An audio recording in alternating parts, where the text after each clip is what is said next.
Something that has bothered me about Sister Wives this season is that Maddie is being targeted by Kody as some sort of shit stirrer family. Maddie Brown, the daughter of patriarch Kody Brown and his sister spouses, is providing us with some significant updates. Maddie has expressed her dissatisfaction with their relationship by speaking out in response to Kody's increasing distance from his family. It all began after they moved to Flagstaff. The relocation was undoubtedly a pivotal moment. Kody's increasing fixation on Robin and her children, particularly at the expense of the family, caused the previously cohesive family to disintegrate. Since then, he has been absent from the lives of his children and grandchildren. Maddie's most recent post, which was shared during season 19 of Sister Wives, is believed by the majority of fans to be a subtle yet impactful message to her father. Maddie made a few brief appearances, and admirers were unable to ignore the peculiarity of her presence. She exclusively refers to her father as Kody and has never addressed him as father or father to many of her longtime viewers. This served as a cautionary indicator. It appeared to be a clear indication that Maddie had emotionally and potentially physically distanced herself from him. Some of the admirers even suggested that Kody's distance from his children and grandchildren increased as a result of Garrison's tragic death. Furthermore, Maddie's recent conduct suggests that she may be preventing her children from interacting with him. Now, let us address the Instagram story that actually caused the kettle to boil. Maddie composed a lengthy, emotional post regarding her decision to distance herself from a specific individual in her life. Although she did not specify names, the timing and tone suggest that she was writing about Kody. She explicitly stated in her message that individuals who are incapable of demonstrating reverence for her will not be granted access to her or her children. She wrote, "You are not permitted to simulate family when it is convenient." Additionally, she declared that she would not permit her children to observe abuse and confuse it for affection. That is an excellent stance to adopt, especially as someone who was raised in a multifaceted public family. Maddie emphasized the vitality of her children's serenity and her resolute determination to prevent disrespect from becoming the norm in their lives. "Our time is valuable," she stated, "and as a mother, it is always my duty to protect them." How is Maddie doing these days? In conclusion, it seems that she is living a peaceful and content life in North Carolina with her husband, Caleb, and their children, despite the family conflict. Additionally, she is fortunate to reside in close proximity to her mother, Janelle, who is currently constructing her ideal residence. Maddie has taken immense pride in her role as a mother. She shared a delightful anecdote regarding her daughter, Eve's ballet recital last week. Maddie was overjoyed to witness her daughter perform on stage after months of practice. And she spoke eloquently about how Eve's limb difference has never been a hindrance. Rather, it has served as a source of inspiration and fortitude for their family. "She's sharper than an attack," Maddie said affectionately. "And each time I get to watch her venture into the world, I'm reminded how fortunate we are to have her extra spark in our lives." Meanwhile, back in the Sister Wives universe, things only get hotter in the final installment of the season 19 tell-all special. Janelle Brown, Kody's ex-wife, spilled some stunning things about him throughout the special. We've watched Kody try to deflect blame, pointing fingers at his ex-wives rather than owning up to his part in the family's breakdown. At one point, host Sakana Krishnan had to directly challenge him to take responsibility for what's happened. But things really went south when Janelle spoke up with some harsh words about her ex-husband Kody. If you've been keeping up with the Sister Wives drama, you know that emotions tend to run hot, but this time it felt particularly personal. Let's begin with Mary and the third installment of the tale. All she revealed were some surprising and rather disturbing things about Coyote Pass, the property that's brought more than its fair share of conflict. Mary remembered that when they were all still residing in Las Vegas, she had asked Kody one innocent question regarding how the property was being split. Appears reasonable, doesn't it? But she received hostility instead of a response. Kody lashed out at her and became evasive, almost as if she had some ulterior motive. And it wasn't merely Mary when Janelle mentioned the same issue. Kody responded to her with the same icy defensive reply. That type of behavior sent red flags for Janelle. On her sit-down with host Sakanya Krishnan in part 3 of the tell-all, Janelle explained that she felt like her relationship with Kody had descended into a toxic cycle. She likened it to something known as love bombing, when someone inundates you with affection after hurting you only to get you back on track. She even compared it to the behavior of a narcissist. Suki asked her directly, was she calling Kody a narcissist? Janelle hesitated to be diplomatic with words, stating, I'm not a psychologist. Despite this, she made it quite clear. She did observe a number of red flags, and the trend was difficult to refute. Ultimately, she stated that she would allow viewers to make their own judgments. What is next in the Sister Wives universe? TLC released a preview for Part 4 of the tell-all, and it is evident that things are not slowing down in the teaser. Janelle reacts to Christine's statement that Kody prioritizes appearances over anything else. She readily concurs, stating, Kody definitely prefers people to be polished and put together. It's almost like maintaining the image is more important than what's really going on under the surface. We also catch a glimpse of Kody obviously annoyed, wondering why Janelle and Christine continue to talk about him even after the breakups. You almost sense the annoyance emanating from him. Robin speaks up as well, explaining she's perplexed and annoyed that people constantly bring her up. But Mary, in her usual tranquility, dispels the myth she never brought Robin home to Kody in the first place. And then there's this contradiction that's difficult to dismiss. Kody insists he never experienced a first spark with any of his wives except Robin. That's sure to rile up some feelings. Whether that's his reality or merely a revisionist recollection, it's evident those words won't find favor with the rest of the family. The reality felt icky to me that Kody gets to badmouth Maddie, but she's not there to defend herself. Well, Maddie has a podcast now, and while the podcast is not about sister wives, however, the Brown family dynamics and the large collective mission they once thought they shared are themselves starting to break down under the strain of loss, disillusionment, and long overdue understanding that what had appeared to be a tight-knit, cohesive unit tied together by religion and love is now starting to crumble from within. Leading the dismantling is Maddie, one of the Brown daughters. She never was the loudest mouth, but these days she's been a kind of silent compass for others. Having moved a long way from the madness of Flagstaff, Maddie has forged a life of her own, raising her children, taking care of her own house, and keeping her head down. She no longer hangs on to the dream of oneness that the family used to hold on to, and perhaps that in its own subtle way says it all.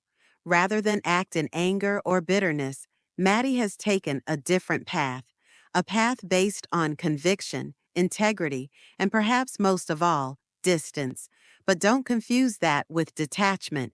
If anything, recent comments show just how profoundly impacted she's been by her father's absence. Not merely in presence, but indeed in heart. This isn't just a case of growing apart or generational misunderstanding. It's a slow result of years spent on the sidelines, watching from the shadows, while others were prioritized. Kody used to think of himself as a sort of spiritual leader, a man called on for a holy purpose, to create and lead a family bound together by common faith. But that job became increasingly difficult to do over time. Managing multiple relationships was too much for him. One by one, those once strong relationships frayed with each wife who slipped away. The children who had quietly watched their mother's suffering often departed emotionally as well. Maddie once looked up to her father, but year after year that idolatry was supplanted with doubts about the person behind the rhetoric and whether the ideal he once embodied was still true. She watched her mother, who had once been eternally patient and devoted, unravel behind closed doors. She witnessed how her father's universe gradually shrunk to center around one woman and her kids, and everyone else was an afterthought. Love that unconditional now appeared to be tied to strings. Family vacations were no longer shared. Instead, they were divided, broken. Maddie remained calm as long as she could, being respectful and attempting diplomacy. But time gets around to telling the truth eventually, even the most. A well-behaved child catches on when their parent ceases to appear, not merely at recitals or birthdays, but in the emotional times when support is most required, and when Maddie did eventually speak out. She didn't do it in a tabloid or on a TV showdown. She expressed herself quietly but forcefully. Through her private social media post, her words were enclosed in grace, but they did not spare. She wrote about boundaries, about the need to learn to say no to individuals who blur lines between control and love. She spoke of her part as a mother and her duty to shield her children not only from harm in the classical sense, but also from manipulation from those who come in and out of their lives on their own terms.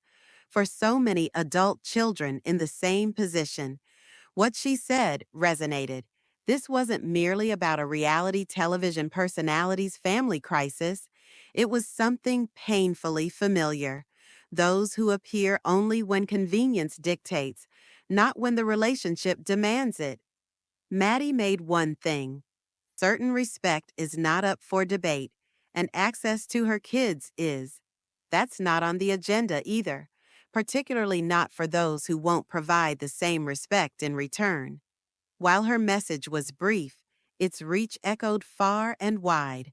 Siblings nodded. In understanding silence, fans speculated even some members of her family appeared to grasp the hidden message behind what she said. This was not some tantrum. It was a definitive line in the sand, an authentic, strong message from a daughter to her father. And for a lot of viewers, one small thing said it all. When Maddie came on the show, she did not call Kody Dad. She used his name. To some, that might have been casual or insignificant, but to others, it felt deliberate, a means of taking back her own emotional space, of stripping away a title that in her mind had not been earned. This wasn't revenge. It was clarity. That was the tipping point. Maddie had transformed, not only how she lived her life, but also how she conveyed her emotions. She no longer required Kody's presence, or his validation, rather. She was creating something of her own, a life where her own definition of family was at the forefront. And that definition didn't include anyone who made her feel seen. Maddie's quiet rebellion has been strong. Her path hasn't been simple. Growing up in a big plural home meant both comfort and chaos. She knew the strength of seeing her moms hold on to one another, but also the heartbreak that resulted from favoritism, confusion, and being ignored. As a kid, Maddie had trusted in what she thought her parents attempted to practice, but with adulthood came clarity and, at times, awkward truth. Her style for withdrawing from the old ways of the family wasn't bombastic or confrontational. There were no grand speeches or public showdowns. She just moved on. She picked a partner who introduced stability, not drama. She established her home on love, not duty.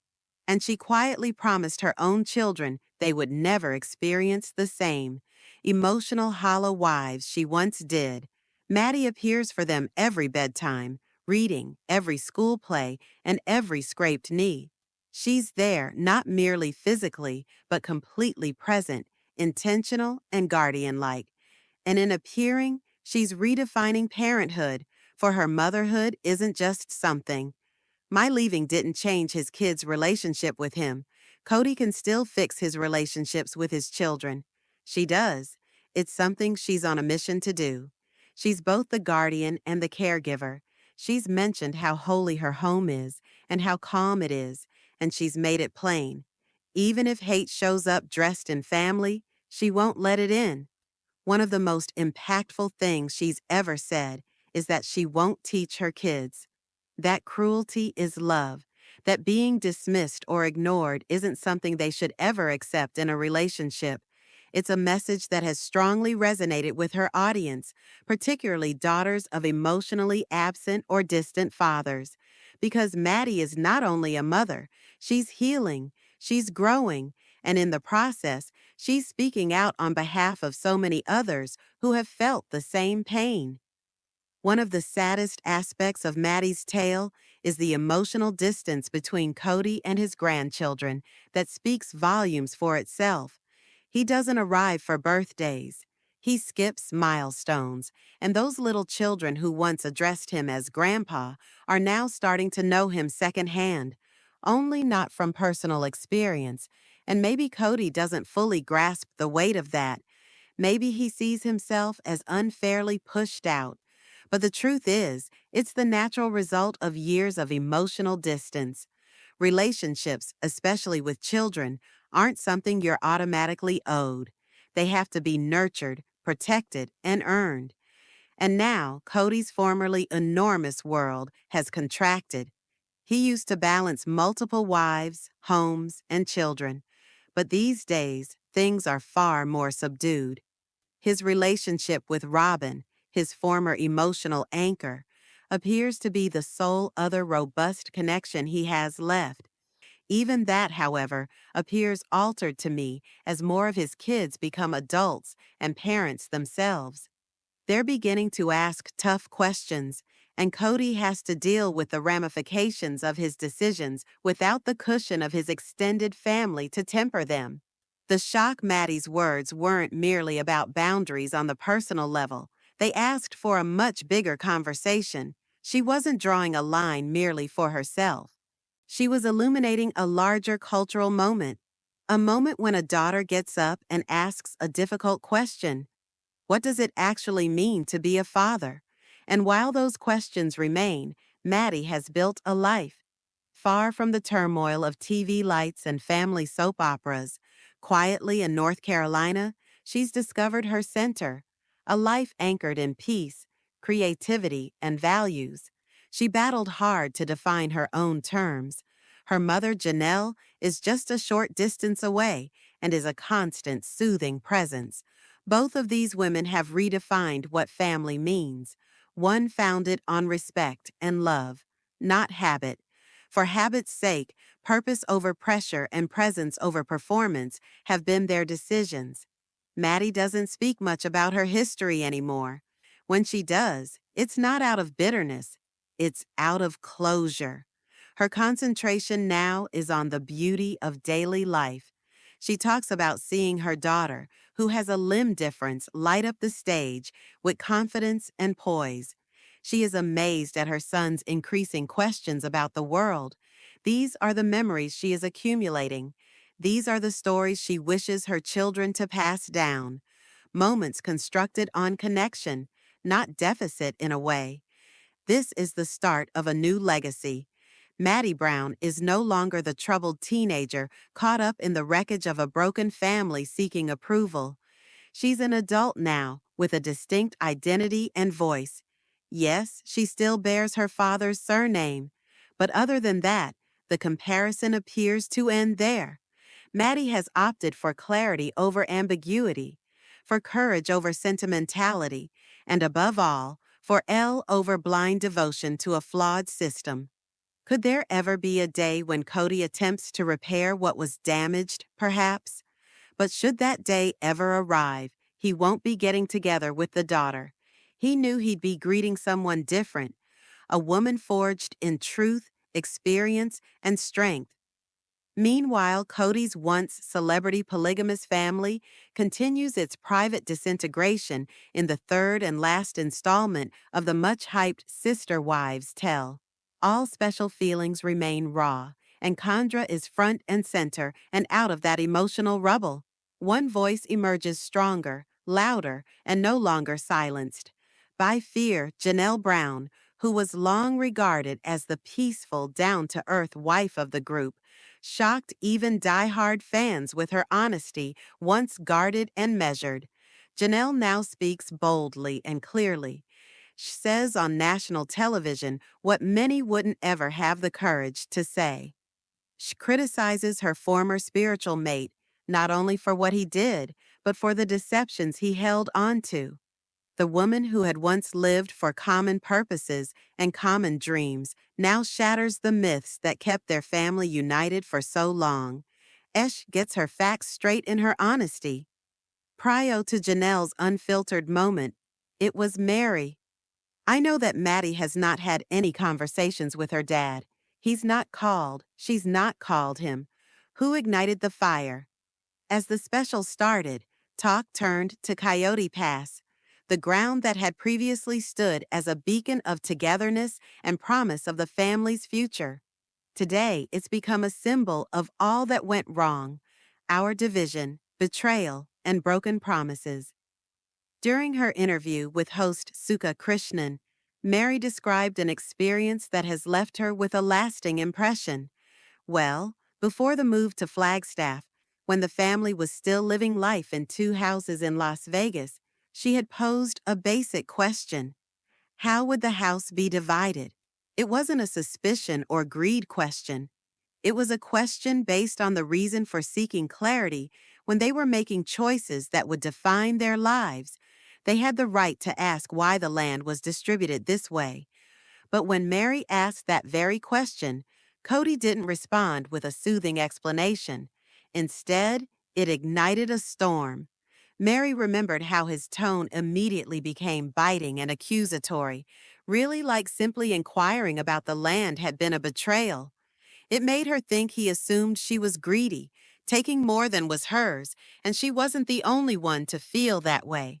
Janelle later corroborated that she received the same bitter response when she inquired about the land and what the future was for it. This land was to be a shared heritage, a family place where all their children could eventually make homes, where the vision of a united family could become real. But somehow along the way, that vision was distorted. The land became less of a promise and more of a means to an end. It became less about family and more about power. And then there was a moment that sliced through the quiet. Like a knife, Janelle spoke. She breathed in the kind of breath that seems to take years of subterranean thoughts with it, and then started to talk about something that many in the room, and certainly many viewing on their televisions, were all too familiar with. As Suki coaxed gently, Janelle began to untangle the thread she had only ever fully seen after stepping out of the den. She described how each time things were bad, really, really bad, there would be this flood of affection. All of a sudden, a warm gesture, compliments, an apology, and attention. It was like being swept off your feet again. But she eventually came to realize that this was not about healing. This wasn't reconciliation, she said, letting the words hang in the air. It was manipulation. Suki cocked her head, eyebrow shapes rising a fraction of an inch. That really does sound like love bombing, she said. Janelle nodded. Yes, she said it was always the same. Pain caused, then a flood of charm and promises, and then it would all repeat. Next was a moment that completely changed the atmosphere of the room. It's the behavior of a person who requires control, Janelle explained calmly. I'm not saying this as a diagnosis, but the patterns. It's difficult not to see them for what they are. Suki inquired tactfully. You're saying Kody is in that pattern? Janelle breathed. She didn't blink, didn't retreat. I'm not a therapist, she stated. I'm not going to make a clinical diagnosis. But when I began reading about narcissism, I felt like I was reading pages out of my own diary. She went on, her tone edged with both clarity and sadness. The characteristics, The blame shifting, the lack of responsibility, and the emotional high immediately following the emotional pain. It's all present. Others can make their own judgments. What followed was a quiet stillness. Everyone could feel it because this wasn't just about one relationship or one TV show. This was about the emotional wear and tear that builds up over years. It was about gaslighting, confusion, and finally a woman standing in her truth. Janelle talked about how frequently she doubted her own reality. Kody had a knack for making her feel that she was overreacting. If she cried, she was being dramatic. If she remained silent, she was cold. Whatever she did, it was never right because the rules were constantly shifting. When Mary attempted to speak up for herself at the time, she wasn't met with empathy. She was normally met with silence or downright scorn. And that silence, it was more deafening than words. It wasn't a disagreement. It was like her presence itself was being erased. "You feel invisible," she said, "unless you're sticking to the role he assigned you.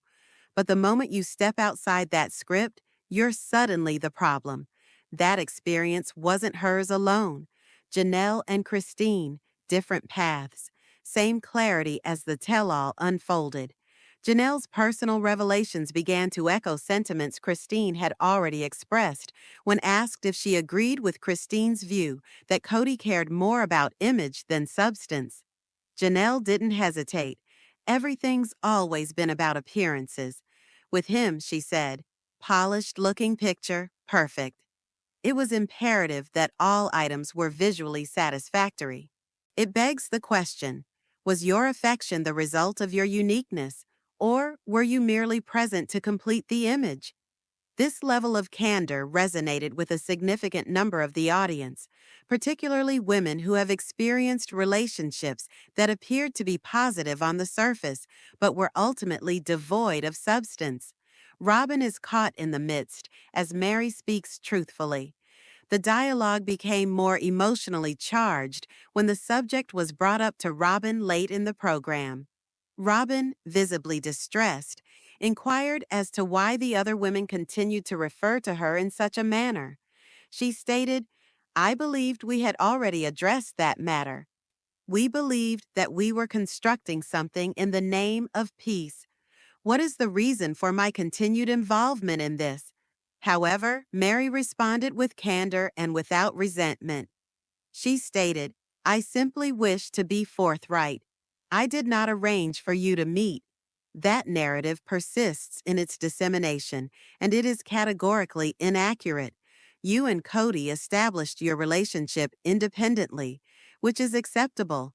However, it is imperative that we avoid distorting history. Her tone was not one of bitterness, it was sincere. The family, as well as the discussion, was experiencing a mass confrontation. Before driving forward, it was necessary for all individuals to inspect the rearview mirror. Kody's demeanor was characterized by defensiveness or denial in a preview of the final reveal episode. Kody was observed to be visibly agitated, with his hands flailing and his voice escalating. He appeared perturbed by the bareness of the information that had been disclosed.